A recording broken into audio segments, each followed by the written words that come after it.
ওয়ালাইকুম, আশা করি ভালো আছেন। আজকে আমি আপনাদের মধ্যে দেখাবো যে আপনারা কিভাবে টেলিগ্রাম অ্যাকাউন্ট করবেন। টেলিগ্রাম অ্যাকাউন্ট করার জন্য ফার্স্ট অফ অল আপনাকে আসতে হবে প্লে স্টোর অ্যাপসে। প্লে স্টোরে আসবেন। প্লে স্টোর অ্যাপসে আসার পরে সুন্দরভাবে দেখেন ওপরে একটু সুন্দরভাবে ওপরে ওইটা আমার একটু লোডিং সুন্দরভাবে দেখেন ওপরে একটু লেখা আছে সার্চ অ্যাপস, এখানে ক্লিক করবেন। সার্চ অ্যাপস ক্লিক করবেন। সার্চ অ্যাপস ক্লিক করার পরে এখানে আপনারা লিখবেন টেলিগ্রাম। দেখেন আমি টেলিগ্রাম লিখতেছি। দেখেন টেলিগ্রাম লেখার পরে দেখেন টেলিগ্রাম লেখার পর সুন্দরভাবে টেলিগ্রাম লিখবেন। লেখার পরে দেখুন এই অ্যাপসটা আসবেন। এটা অ্যাপসের ভিতরে ক্লিক করবেন। অ্যাপসের ভিতরে ক্লিক করার পরে ইনস্টল বাটনে ক্লিক করবেন।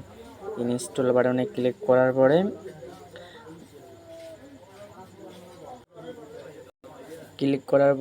কিছুক্ষণ লোডিং নেওয়ার পরে এই জায়গায় আসবে একটা ওপেন লেখা। দেখেন ওপেন লেখা আসবে।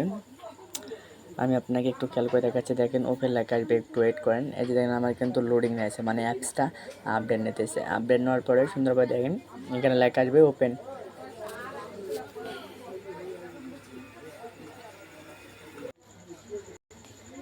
এই যে দেখেন আমার কিন্তু অলরেডি ওপেন লেখা আসছে।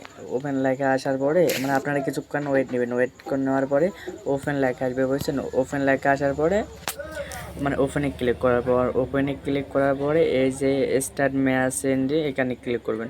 সুন্দরভাবে এখানে ক্লিক করার পরে এখানে কন্টিনিউ দেবেন, বুঝছেন? এখানে দেওয়ার পরে অ্যালাউ চাপ দেবেন। অ্যালাউ চাপ দেওয়ার পরে এখানে আপনার দেশ, আপনি কোন দেশে থেকে অ্যাকাউন্টটা করবেন ওই দেশটা সিলেক্ট করবেন। এখানে আমি মাঝখানে চাপ দিলাম।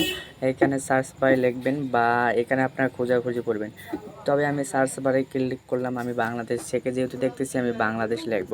বাংলাদেশ লেখার পরে এখানে আসবে, দেখেন বাংলাদেশ কিন্তু আইছে, আমাদের ইয়াটা আইছে। বাংলাদেশ ক্লিক করব। ক্লিক করার পরে মানে আপনি এখান থেকে কোন নাম্বারটা দিয়ে টেলিগ্রাম অ্যাকাউন্ট খুলতে চাইতেছেন, মানে আমি কিন্তু এখানে ওই নাম্বারটা বসিয়ে দেবো। দেখেন গাইস আমার কিন্তু অলরেডি এখানে বাংলাদেশ চলে আসছে আর আমি এই নাম্বারটা বসিয়ে দেওয়া হয়েছে। নাম্বারটা বসিয়ে দেওয়ার পরে এই যে একটা অ্যারো বাটন নামে একটা অপশন আছে, অ্যারো বাটনে ক্লিক করবেন। এখানে ক্লিক করার পরে ইয়েস নামে অপশন আছে, ইয়েসে ক্লিক করবেন। ইয়েসে ক্লিক করার পরে এই কন্টিনিউ ক্লিক করবেন। কন্টিনিউ ক্লিক করার পরে অ্যালাউ ক্লিক করবেন। আবার অ্যালাউ ক্লিক করবেন। অ্যালাউ ক্লিক করার পরে কিছুক্ষণ লোডিং নেবে। কিছুক্ষণ লোডিং নেওয়ার পরে মানে কিছুক্ষণ লোডিং নেওয়ার পরে আপনাকে ইমেলে একটা কোড যাবে। চলেন এখন আমরা যাই ইমেলে যাব। এখন চলেন এই যে ব্যাক বাটনে ক্লিক করবেন। ব্যাক বাটনে ক্লিক করার পরে ইমেলে আসবেন। দেখেন যদি আমরা ইমেলে আসি, দেখেন আমার কিন্তু অলরেডি ইমেলে একটা কোড আইছে। দেখেন আমার কিন্তু অলরেডি কোড আইছে। এখানে ইমেলের ভিতরে চাপ দেবো। ইমেলের ভিতরে চাপ দেওয়ার পরে এই যে দেখেন আমি যদি আপনাকে দেখাই আমার কিন্তু কোডটা আইছে, ইওর কোড। তাহলে আমরা এখন কোডটা কপি করব কিভাবে? এই যে কোডের ভিতরে চাপ দেবো। এই যে কোডের ভিতরে চাপ দেওয়ার পরে কোডটা কিন্তু কপি হয়ে যাবে। এই যে কপি অপশানে আসার পরে আবার আমরা টেলিগ্রামে ব্যাক আসবো। টেলিগ্রামে ব্যাক আসার পরে এখানে পেস্ট করে দেব বা ওখানে দেখে দেখে লিখে দেবো। দেখেন গাইস আমার কিন্তু অলরেডি টেলিগ্রাম অ্যাকাউন্ট খোলা হয়ে গেছে। আপনারা এইভাবে চাইলে টেলিগ্রাম অ্যাকাউন্ট খুলতে পারেন। আর আমার মানে আপনারা যারা আমার এখনও টেলিগ্রাম গ্রুপে জয়েন হয় নাই, ফার্স্ট টেলিগ্রাম গ্রুপে জয়েন হয়ে নিন। ধন্যবাদ।